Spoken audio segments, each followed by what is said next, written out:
Hey guys, welcome back to cherry cloud. അപ്പോൾ ഇന്നലെ വാങ്ങിച്ച 60 കളർ മാർക്കറില്ലേ, എക്രലിക്ക പറഞ്ഞ് വാങ്ങിച്ചേ.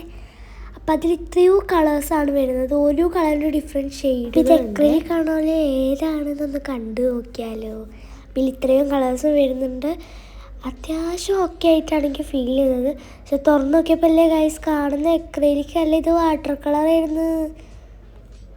എനിക്ക് ആകെ വിഷമമായി പോയിട്ട്, കാരണം എക്രലിക് കഴിച്ചിട്ടാണ് വാങ്ങിച്ചത്. എക്രലിക് ആകുമ്പോൾ ഒരു കളറിൻ്റെ മേലെ അടിക്കാമല്ലോ. പക്ഷെ ഇത് ഒരു കളറിൻ്റെ മേലെ അടിക്കുമ്പോൾ കുറച്ച് ഹാർഡ് സർഫസ് പോലെ തോന്നുന്നു. പിന്നെ എനിക്ക് ഈ കളർ കുറച്ച് സ്മൂത്തായിട്ട് തോന്നി. ആ ഗ്രീൻ കളറ് അത്യാവശ്യം എനിക്ക് ഇഷ്ടമായിട്ട്, ആ കളർ എനിക്ക് ഇഷ്ടമായി. കൂടാതെ ഈ റെഡിൻ്റെ പുറം ഭാഗത്തിലെ കളറുണ്ട, ഉള്ളുഭാഗത്തിലെ കളറോ നമ്മൾ അപ്പോൾ നമുക്ക് മനസ്സിലാക്കാം, ഉള്ളിൽ കാണുന്ന കളറ് പോലെ അല്ല കേട്ടോ പുറത്തുള്ള കളറ്. ഉള്ളിലുള്ള കളറ് ലൈറ്റായിരിക്കും, പുറത്തുള്ള കളറ് ഡാർക്കായിരിക്കും. കണ്ടില്ലേ ഇപ്പോൾ ഈ ബ്ലൂ തന്നെ.